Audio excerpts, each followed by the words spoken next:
Prezados e muito queridos irmãos, que a graça do nosso Deus e a paz do nosso Senhor Jesus Cristo seja com todos. Eu quero louvar a Deus por mais essa rica oportunidade que o Senhor nos dá de estarmos na sua casa, na sua presença, e você aí na sua casa, também na presença do Senhor, para aprendermos da Escola Bíblica Dominical. Hoje a lição de número 6, do dia 10 de maio de 2020, cujo título é A Condição dos Gentios sem Deus, que também podemos dizer que é a nossa condição. Hoje nós vamos ter o privilégio de avançar mais um pouco no estudo desta revista e avançar mais um pouco no estudo deste tema, deste livro específico da Bíblia, que é Efésios. Então hoje nós vamos ter uma aula abrilhantada pela presença do Espírito Santo. Antes, porém, façamos uma oração para iniciarmos o nosso momento de aula. Senhor Deus, nós queremos Te glorificar pela Tua bondade e misericórdia e agradecer pelos Seus ricos feitos nas nossas vidas, ricos feitos, Senhor, através de nós, através da Sua igreja, e pedir, Senhor, a Tua bênção, pedir a Tua misericórdia, pedir, Senhor, a Tua unção, para que nós venhamos a aprender e ensinar também esta palavra, ou melhor, esta lição através da Sua palavra. Senhor, nos abençoe e seja conosco, assim também como com os Teus filhos em cada um dos seus lares. É o que nós pedimos e agradecemos em nome de Jesus. Amém. Muito bem, vamos à nossa revista, a lição de número 6. O texto áureo nos diz o seguinte: portanto, lembrai-vos de que vós noutro tempo erais gentios na carne e chamados incircuncisão, pelo que na carne se chama circuncisão feita pela mão dos homens. Efésios 2:11. A verdade prática: outrora sem Deus por meio de Cristo, os gentios tornaram-se descendência de Abraão e herdeiro das promessas. O nosso texto bíblico também se encontra em dois textos diferentes: Efésios capítulo 2, versículos 11 e 12, e Romanos capítulo 4, versículos 12 ao 14. Façamos também esta leitura, lembrando que na descrição desse vídeo os irmãos podem baixar alguns slides que nós deixamos disponíveis para que os irmãos também possam acompanhar as suas lições, tanto com a Bíblia como com a revista, e este suporte adicional que são os slides. Efésios 2:11 diz assim: portanto, lembrai-vos de que vós, noutro tempo, erais gentios na carne e chamados incircuncisão, pelos que na carne se chamam circuncisão, feita pela mão dos homens, que naquele tempo estáveis sem Cristo, separados da comunidade de Israel e estranhos aos concertos da promessa, não tendo esperança e sem Deus no mundo, e fosse pai da circuncisão daqueles que não somente são da circuncisão, mas que também andam nas pisadas daquela fé que teve nosso pai Abraão, que tivera na incircuncisão. Porque a promessa de que havia de ser herdeiro do mundo não foi feita pela lei a Abraão ou a sua posteridade, mas pela justiça da fé. Pois se os que são da lei são herdeiros, logo a fé é vã e a promessa é aniquilada. Amém. Hoje, então, nós vamos falar um pouquinho sobre essa condição dos gentios, quem eram estes gentios e por que eles não tinham esta condição, ou melhor, porque a sua condição era diferenciada da condição do povo de Israel. Por que os gentios, ou quem eram estes gentios, não tinham acesso ao povo de Deus, não tinha acesso à aliança que Deus tinha estabelecido com o povo do Senhor, e não tinha acesso às promessas, à herança que o povo de Israel tinha. Hoje nós vamos ver e analisar um pouquinho destas características e ver como é necessário nós estarmos debaixo da aliança do Senhor.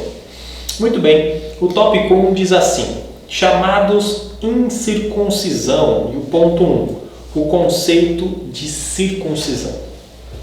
Circuncisão, meus irmãos, é um ato bastante conhecido na região do Oriente Médio. Muitas nações fizeram a circuncisão como meio de identificar o seu povo em relação a uma divindade. O povo de Israel não foi o primeiro a fazer isso. Vários povos naquela região, na região do Oriente Médio, tinham essas práticas e ainda hoje tem essas práticas, né? Alguns fazem quando a criança nasce, outros fazem quando a criança já está numa fase de adolescência. Então, aquela prática da circuncisão era comum naquela região. Deus estabeleceu a circuncisão para com Abraão, na época de Abraão. Abraão foi o primeiro homem a ser circuncidado. O que era a circuncisão? A circuncisão era uma marca ou uma remoção que era feita da pele do órgão genital masculino, na pele que cobria a glande do órgão genital masculino. A criança, ao 8º dia, era circuncidada, ou seja, tinha esta pele, que é chamada de prepúcio, removida, e ali era feita uma aliança. Esse tipo de ato era tido como uma aliança na qual o ser humano fazia para com Deus. Este era um símbolo da aliança. Toda vez que o homem olhava a sua genitália, ele lembrava de que ele tinha, sim, uma aliança a cumprir para com Deus, e Deus também tinha uma aliança para cumprir com ele. Então, a circuncisão era nada mais, nada menos do que essa marca física no órgão genital masculino. Mas e as mulheres? Será que as mulheres tinham esta marca? A resposta é não. Não sabemos o porquê, mas Deus só colocou uma marca nos homens. Deus só estabeleceu uma marca para os homens. As mulheres, nesta hora, ficavam de fora. É importante dizer também que esta marca não é uma marca que atesta a salvação daquele que a recebe, mas é importante dizer que aquele que não recebia esta marca, ele era realmente cortado da aliança. Se nós vermos lá em Gênesis, abra sua Bíblia juntamente comigo, em Gênesis capítulo 17. Capítulo 17 e o verso 14 diz assim: o incircunciso que não for circuncidado na carne do prepúcio, essa vida será eliminada do seu povo, quebrou a minha aliança. Veja que interessante, aquela marca não estabelecia, ou melhor, aquela marca não era garantia de salvação, mas aquela marca, se não fosse colocada, seria também uma forma de quebrar a aliança para com Deus. Veja que essa marca é uma questão bastante séria no Antigo Testamento. O ponto 2 diz assim: o significado religioso da circuncisão. O significado religioso, como nós podemos falar, era a santificação. Aquele que recebia esta marca era uma marca específica de santificação ou separação. Aquele que recebia essa marca era uma marca colocada pelo próprio Deus para fazer diferença entre o povo de Deus e o povo que não era de Deus. Mesmo quando nós chamamos, daqui que vem a palavra gentil. Gentil é justamente aquele povo que não era considerado povo de Deus. Ou seja, se nós olharmos para o Antigo Testamento, todo o povo que não era o povo de Israel era o povo gentil. Somente o povo eleito de Deus era o povo de Israel, a nação de Israel. E somente eles tinham esta marca a marca da circuncisão. Tanto que eles chamavam aqueles que não possuíam essa marca de incircuncisos, ou, em outras palavras, aqueles que não tinham a promessa de Deus, aqueles que não tinham um pacto com Deus, ou aqueles que não tinham uma aliança com Deus. Então essa marca era uma marca que fortalecia a religião daqueles que olhavam ou zelavam pela promessa da vinda do Messias.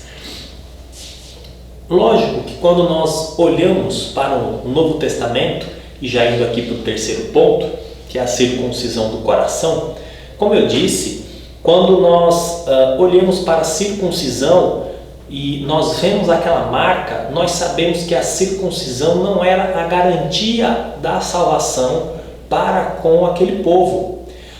Tendo aquela marca, não era a garantia de que eles seriam salvos, o que muitas vezes foi confundido pelo povo.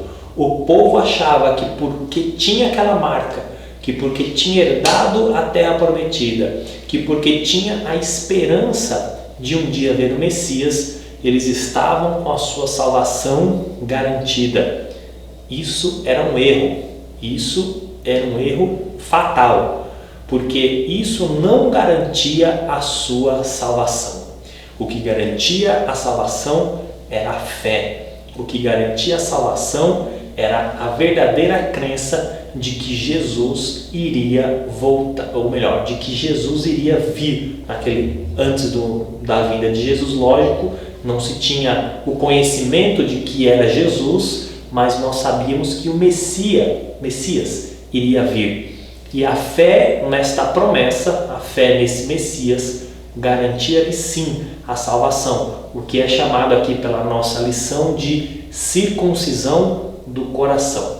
É importante, meus irmãos, nós fazermos um paralelo e aplicarmos essa verdade para os nossos dias, porque a circuncisão do Antigo Testamento tem a mesma função que o batismo tem no Novo Testamento. Na verdade é o contrário, né? O batismo hoje tem a mesma função que a circuncisão tinha no Antigo Testamento. Então nós podemos dizer que o batismo é sim uma marca, é sim uma atestação de que Jesus operou um grande milagre, que é o milagre da salvação. Mas o batismo em águas, por si só, ele não salva se nós não tivermos a fé concreta em Deus. O batismo em águas apenas é uma das características da salvação, mas não a salvação em si. Assim também como era a circuncisão, ela era uma das características da salvação, mas ela não representava a salvação em si. Veja também, caminhando para o ponto 4, né, que é a circuncisão, a nova aliança, que esta aliança ela foi motivo de muita briga e discussão nos primeiros dias da igreja, porque os cristãos judeus que iriam se convertendo através da pregação dos apóstolos queriam exigir dos cristãos gentios que também fossem circuncidados, assim como eles foram no passado. E isso começou a causar inúmeras desavenças nas igrejas, e a igreja se reuniu, né? Isso nós podemos ver no capítulo 15 de Atos dos Apóstolos. Quando nós olhamos o capítulo 15 de Atos, nós vemos ali uma reunião, um concílio, onde todos os apóstolos, onde todos os irmãos, os presbíteros das igrejas estão discutindo a questão da circuncisão, estão discutindo a questão da velha e da nova aliança, e agora eles tomam uma decisão deliberada, uma decisão de que não é necessário que os cristãos gentios, que os cristãos da nova aliança fizessem mais esta marca na genitália masculina, porque isso decorria-se da antiga aliança, e a nova aliança não era mais firmada na carne, mas era firmado no sangue de Jesus. Ou seja, aquele povo não necessitava mais de fazer marcas na sua carne para atestar fazer parte de um certo povo, ser herdeiro de uma promessa. Não, aquele povo vivia exclusivamente pela fé e exclusivamente pela aliança feita através do sangue de Jesus. Somente através desta aliança que a nossa salvação é garantida, e através disso é que nós conseguimos a nossa circuncisão, não na carne, mas no coração.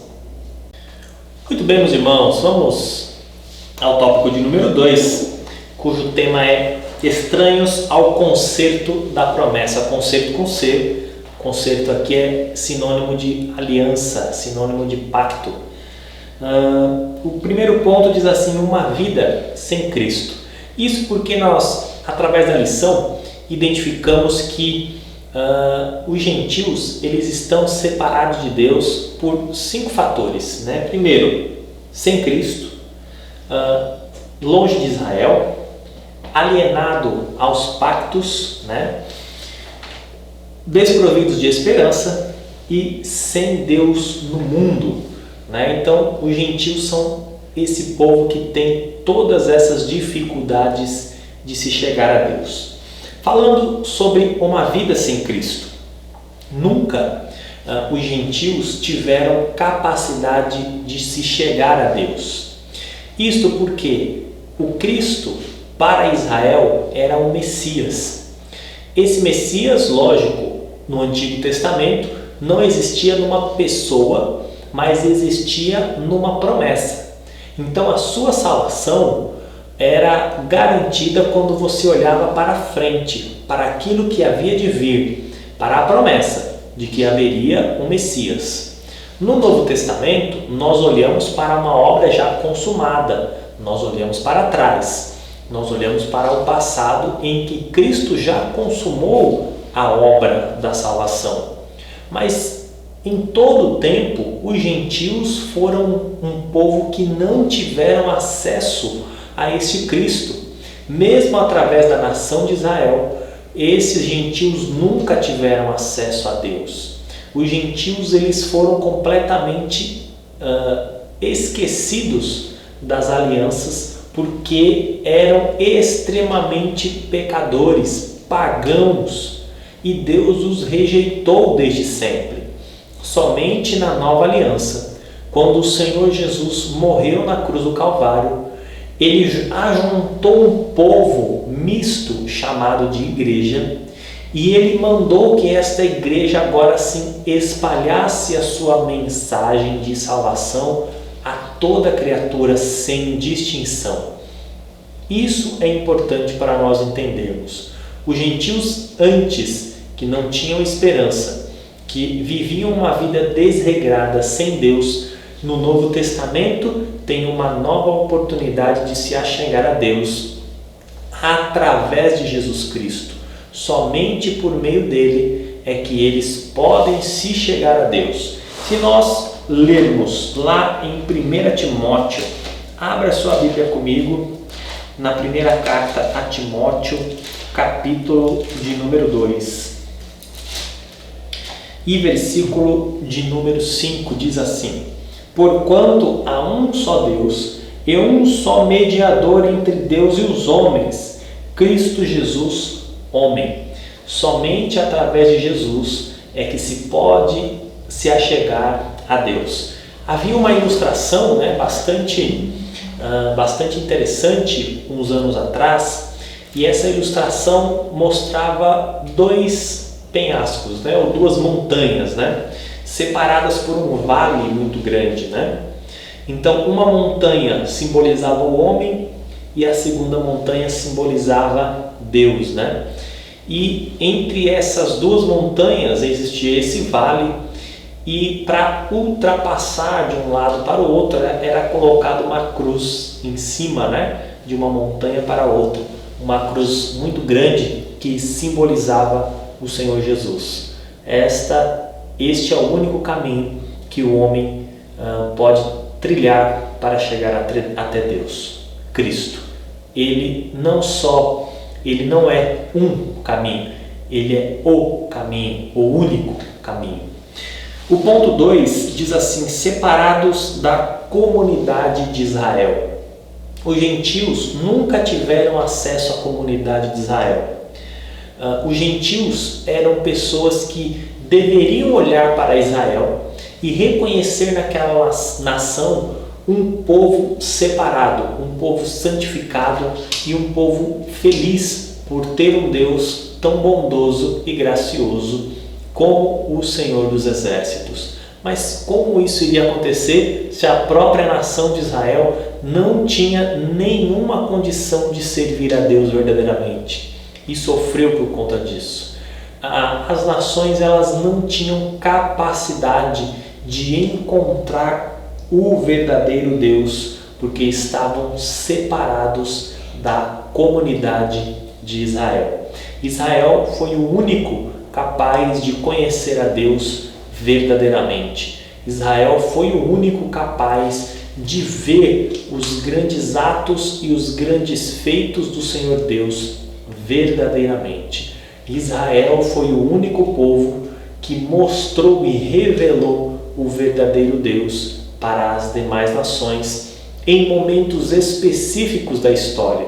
Pensemos, por exemplo, em Jonas, quando é mandado para Nínive pregar sobre este Deus. Pensemos em Daniel, que é enviado para a Babilônia num cativeiro, e ali ele testemunha acerca desse Deus maravilhoso, a ponto do rei Nabucodonosor reconhecer e dizer que somente o Senhor é Deus. Então veja que onde a comunidade de Israel esteve, pontualmente o nome do Senhor foi anunciado e pessoas longe da nação de Israel testificaram que só o Senhor é Deus.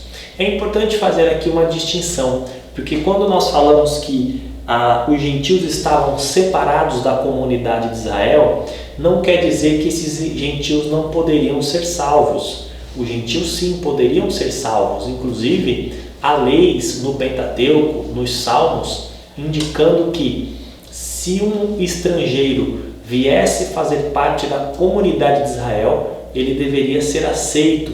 Como é que ele seria aceito? Através da circuncisão. Ele fazia circuncisão, seguia o calendário, as festas judaicas, e assim ele poderia desenvolver a sua fé em Deus. O subtópico de número 3 diz assim: alienado aos pactos das promessas. Isso porque o Senhor, ele estabelece muitos pactos, né?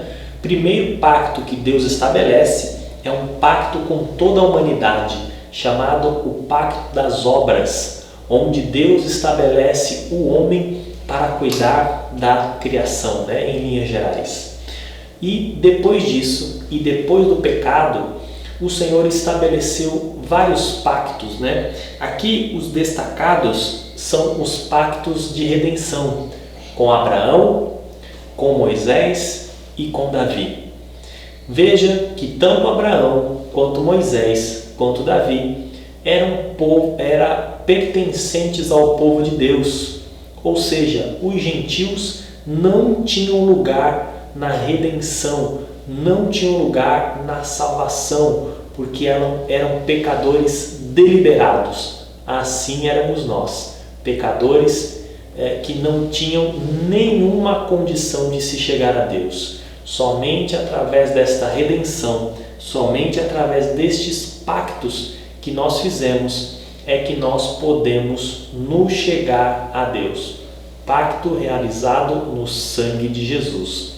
E agora, uma vez que nós adentramos este pacto, será como se nós fôssemos filhos de Abraão, herdeiro das mesmas bênçãos, herdeiro das mesmas promessas que Abraão também realizou. Veja comigo Gálatas, capítulo 3 e versículo 29. Gálatas, capítulo 3 e versículo 29.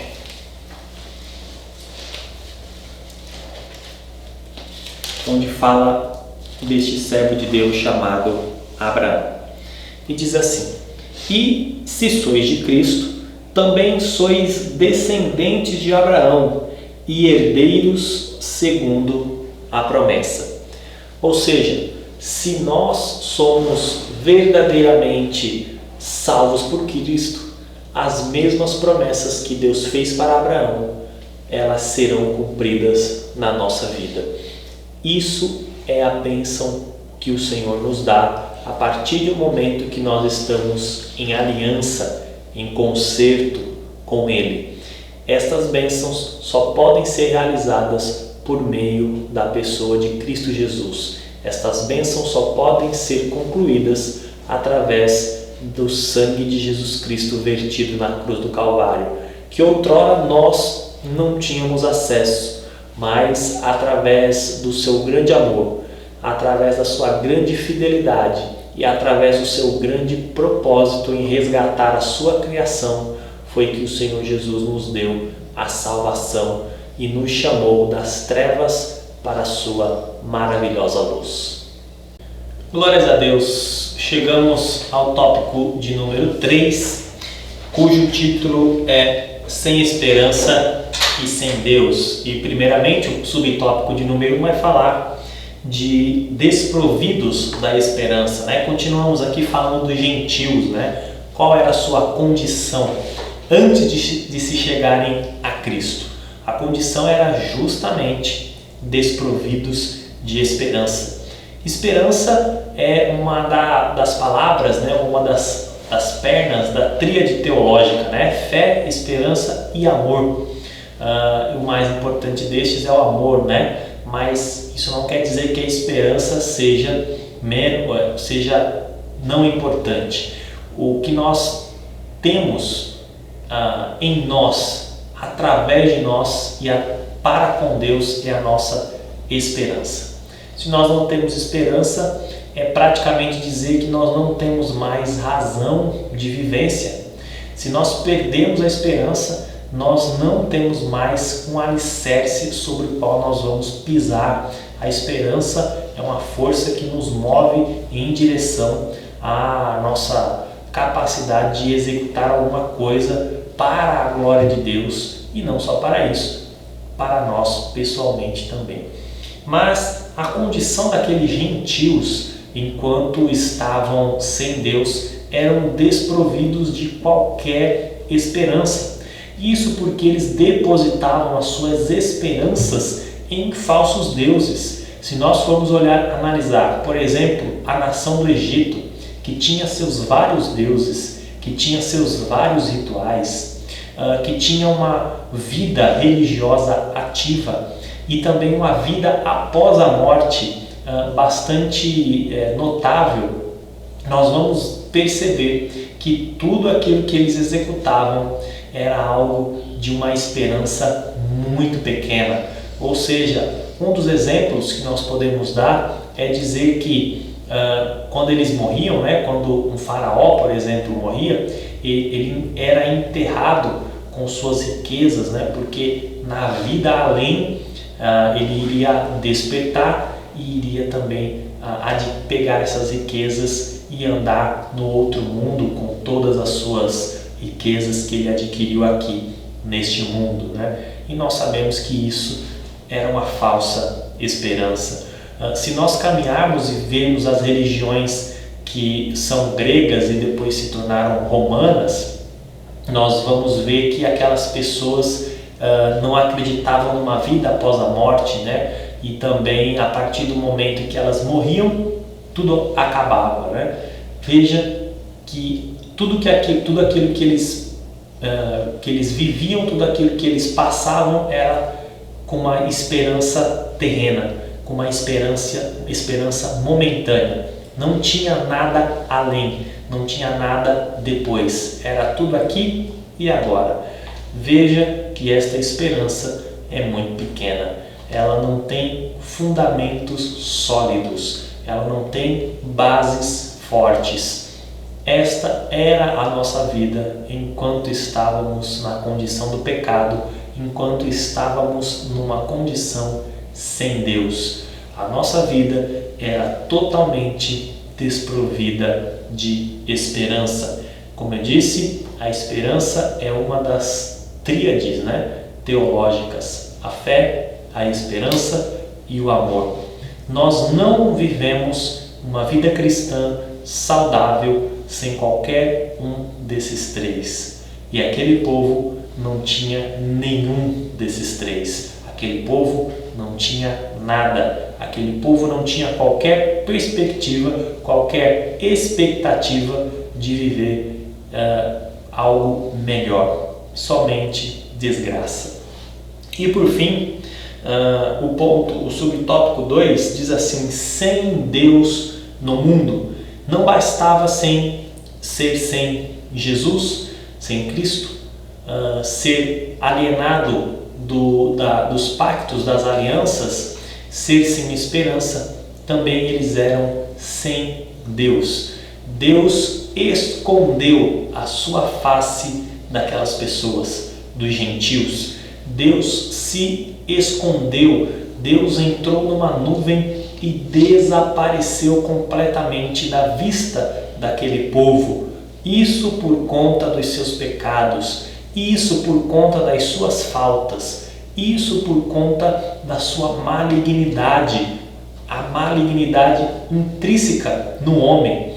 Deus se escondeu dessas vidas e Deus rejeitou estas pessoas, e somente em Cristo abriu-lhes a porta da esperança. Esse povo não tinha qualquer perspectiva de Deus, de quem fosse Deus, do que seria Deus ou do que seria este Salvador. Esse povo acreditava em muitas coisas, em coisas diferentes. Eles acreditavam em objetos, eles acreditavam em ventos, eles acreditavam em eclipses solares, muitas e muitas coisas, completamente sem Deus no mundo. Por isso que Abraão, por isso que Noé se destacaram na sua fé, porque eles não acreditavam em coisas materiais, eles acreditavam num Deus invisível, porém real. Conta-se uma história judaica que Abraão era uma pessoa muito rica, porque seu pai Terá também era muito rico, e seu pai ele tinha uma loja, pai de Abraão, tinha uma loja uma loja de ídolos. Ele construía vários ídolos e vendia naquela loja, construía várias estátuas e vendia na sua loja. E um belo dia o pai de Abraão teve que sair, resolver alguma coisa em outra cidade, e pediu para que seu filho Abraão ficasse na loja cuidando e vendendo os ídolos. E assim foi. E Abraão, numa certa oportunidade, estava um tanto aborrecido e ele olhou todos aqueles ídolos e quebrou todos eles e despedaçou todas aquelas estátuas no chão, quebrando umas contra as outras, e só deixou uma estátua bem grande com um cabo na mão, com um porrete na mão. E ali, quando o pai de Abraão chegou e olhou aquela situação, ele perguntou para Abraão o que havia acontecido. E Abraão disse: olha pai, aquele ídolo, ele pegou o seu bastão e quebrou todos os outros. O pai de Abraão olhou para ele e falou: meu filho, isso aqui é apenas uma estátua, é feito de madeira, de pedra, isso não se mexe. E aí Abraão disse assim: mas se ele não se mexe, por que o Senhor acredita neles? Então, esta era a vida daquele que estava sem Deus. Acreditava em qualquer coisa, acreditava que qualquer um poderia ser um Deus. E nós temos visto isso nos dias de hoje. Nos nossos dias, parece que nós temos dois tipos de pessoas: aqueles que acham que são deuses e aqueles que têm certeza. Muito bem, vamos concluir esta lição, meus irmãos, dizendo que numa outra época nós éramos incircuncisos na presença de Deus. Numa outra época nós éramos sem esperança, sem Deus, sem uma aliança concreta, mas pelo seu muito amor, pelo seu muito trabalho, pelo seu penoso trabalho, Jesus Cristo foi aquele que fez cair dos nossos olhos as escamas do pecado e nos restaurou de volta a Deus. Ele é a ponte que nos faz atravessar este grande abismo que é o pecado. Ele é a ponte que nos faz chegar até Deus e Ele é a ponte que nos faz herdar as promessas que Deus fez àquele personagem bastante curioso há muitos anos atrás, chamado Abraão. Que a nossa fé possa ser assim como Abraão creu em Deus.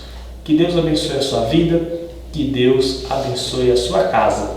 Não se esqueça de se inscrever no nosso canal, não se esqueça de nos acompanhar nas nossas redes sociais, Facebook, Instagram. Essas redes sociais e este canal do YouTube não é somente da igreja local em Jardim São Luís, mas elas são do setor Jardim São Luís. Todas as 26 igrejas devem acompanhar, porque nós teremos muitos e muitos conteúdos, não só aqui da nossa igreja, mas futuramente também de outras localidades aí, onde podemos fazer entrevistas, cultos, palestras e tantos outros eventos no nosso setor. Que Deus abençoe a sua casa, em nome de Jesus. Amém.